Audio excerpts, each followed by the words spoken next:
안녕하세요. 부자 오빠입니다. 삼성전자와 TSMC가 올해만 62조를 투자한다고 밝혔는데, 이건 역대 최대 규모에 해당이 됩니다. 뭐 어떻게 보면 너무나도 당연한 수준인데, 지금 전 세계적으로 반도체 품귀 현상이 굉장히 심각하죠. 삼성전자와 TSMC는 파운드리 업체니까 이 반도체 제조 사업을 하는 기업들이거든요. 반도체 품귀 현상이 심각하다는 얘기는 파운드리 업체의 공급량이 부족하다는 얘기니까 당연히 대규모 투자를 단행을 할 수밖에 없습니다. 자, 그런데 지금 반도체 부족 현상이 일시적인 현상이냐? 전혀 그렇지 않죠. 오히려 시간이 지날수록 반도체 품귀 현상은 더 심해질 가능성이 높습니다. 영국의 시장조사 기관인 옴디아에 따르면 올해 전 세계 반도체 설비 투자 규모가 전년 대비해서 9% 증가한 128조에 이를 것으로 전망을 하고 있습니다. 삼성전자와 TSMC가 62조를 투자한다고 했으니까 이 두 기업만 전 세계 규모의 거의 절반을 먹고 들어간다는 얘기입니다. 그만큼 파운드리 업계에서 차지하는 이 두 기업의 위상이 정말 엄청나게 크다는 뜻이 되겠죠. 전 세계 반도체 설비 투자 금액의 추이를 보면 2010년부터 2016년까지는 완만하게 상승을 하다가 17년부터는 굉장히 큰 폭으로 증가하고 있죠. 18년도에는 처음으로 1000억 달러를 돌파했는데 그 이후로 1000억 달러는 깨지지 않고 있습니다. 기술이 점점 발전하면서 이제 인간의 역할을 반도체가 대신하고 있기 때문에 반도체 수요량이 많아진 것도 있고요. 본격적으로 10나노 이하 공정으로 접어들면서 장비 가격 자체가 비싸진 것도 큰 몫을 하고 있습니다. 예를 들어서 7나노 이하의 포토 공정을 구현하기 위해서는 EUV 노광기가 필수인데 장비 한 대 가격만 거의 2천억 정도 합니다. 그런데 지금 전 세계적으로 7나노 이하를 구현할 수 있는 기업은 삼성전자와 TSMC 딱 두 기업밖에 없죠. 그래서 두 기업의 점유율이 높은 것도 있지만 기본적으로 초미세 공정을 구현하기 때문에 투자 금액도 다른 기업에 비해서 클 수밖에 없습니다. 이렇게 큰 돈을 들여서 장비를 마련했으니까 당연히 미세 공정에서 생산되는 반도체의 가격은 훨씬 더 비쌀 수밖에 없겠죠. 그래서 초미세 공정의 비메모리 반도체 비중이 높은 TSMC의 영업이익률을 보면 40%를 훌쩍 넘습니다. 최근 통계를 보면 7나노 이하에서 제조되는 반도체의 60%는 TSMC에서 제조를 하고요. 나머지 40%는 삼성전자에서 제조를 합니다. 그러니까 실질적으로 돈 되는 반도체는 이 두 기업이 거의 다 꽉 잡고 있다는 얘기죠. 그리고 상대적으로 수익성이 떨어지는 10나노 이상의 반도체는 글로벌 파운드리나 UMC, SMIC, 그리고 DB 하이텍 같은 기업들이 주로 담당을 하고 있습니다. 지금 가장 돈 되는 반도체가 스마트폰의 핵심 두뇌를 할 수 있는 모바일 AP인데 5나노에서 생산이 되고요. 현존하는 최고 난이도입니다. TSMC에서는 애플의 A 바이오닉 모바일 AP를 주로 생산하고요. 삼성전자에서는 퀄컴의 스냅드래곤과 삼성에서 자체 설계한 엑시노스를 주로 생산을 합니다. 진짜 돈 되는 반도체인 7나노 이하 미세 공정은 사실상 TSMC와 삼성전자가 독점을 하고 있기 때문에 기본적으로 장비값도 굉장히 비싸고 두 기업 점유율만 합쳐도 전 세계 파운드리 시장의 70% 가까이 되기 때문에 사실상 두 기업이 이익을 거의 싹쓸이 한다고 보시면 됩니다. 2019년에 삼성전자에서는 파운드리를 미래 성장 동력으로 삼고 향후 10년 동안 98조를 투자하겠다고 발표를 했었거든요. 그래서 평균을 내보면 1년에 대략 10조 정도를 투자한다는 얘기인데 실제로 작년에도 10조 이상을 투자를 했었습니다.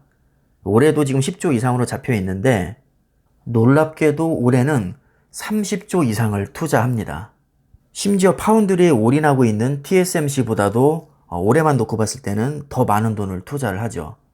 분명히 제가 몇 달 전까지만 해도 삼성전자에서 올해 파운드리에 투자하는 규모가 대략 10조에서 12조 정도 사이로 봤었는데 여기에는 한 가지 변수가 빠져 있었던 겁니다. 바로 미국의 반도체 공장을 짓는 거죠. 사실 아직도 확정이 된 건 아닙니다. 지금 애리조나, 뉴욕, 오스틴 이 정도를 염두에 두고 있는데 세금 감면 문제로 아직까지도 줄다리기를 하고 있죠. 불과 얼마 전까지만 해도 오스틴으로 거의 확정이 된 것 같았는데 또 며칠 전 기사를 보면 이게 틀어질 수도 있다고 합니다.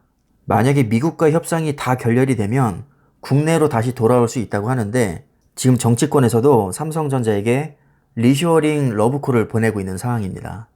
그렇게 달달 볶을 땐 언제고 이제 와서 뭐 한국에다가 다시 파운드리 공장을 지으라고 하는데 이게 어떻게 결론이 날지는 아직은 좀 예측하기가 힘든 상황입니다. 어쨌든 대규모 투자는 확정이 된 거기 때문에 뭐 미국에다가 파운드리 공장을 짓든 한국으로 다시 회귀를 하든 올해에만 30조 이상의 대규모 투자가 들어갈 것 같습니다. 솔직히 요즘에 삼성전자 주가의 흐름이 안 좋은 데다가 투자 규모에서조차도 TSMC에게 너무나도 밀렸기 때문에 개인적으로 걱정을 되게 많이 했었거든요.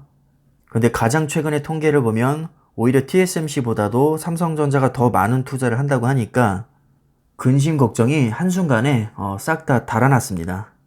삼성전자에는 이 맛으로 제가 투자를 합니다. 물론 지금도 삼성전자는 세계 최고의 반도체 기업입니다. 하지만 제가 삼성전자에 투자하는 가장 큰 이유는 단순히 지금 세계 최고이기 때문이 아니라 막대한 투자를 통해서 지금보다도 더 크게 성장할 가능성이 높기 때문입니다. 지금 아무리 세계 최고여도 미래가 어둡다면 절대로 그런 기업에는 투자를 할 수가 없겠죠.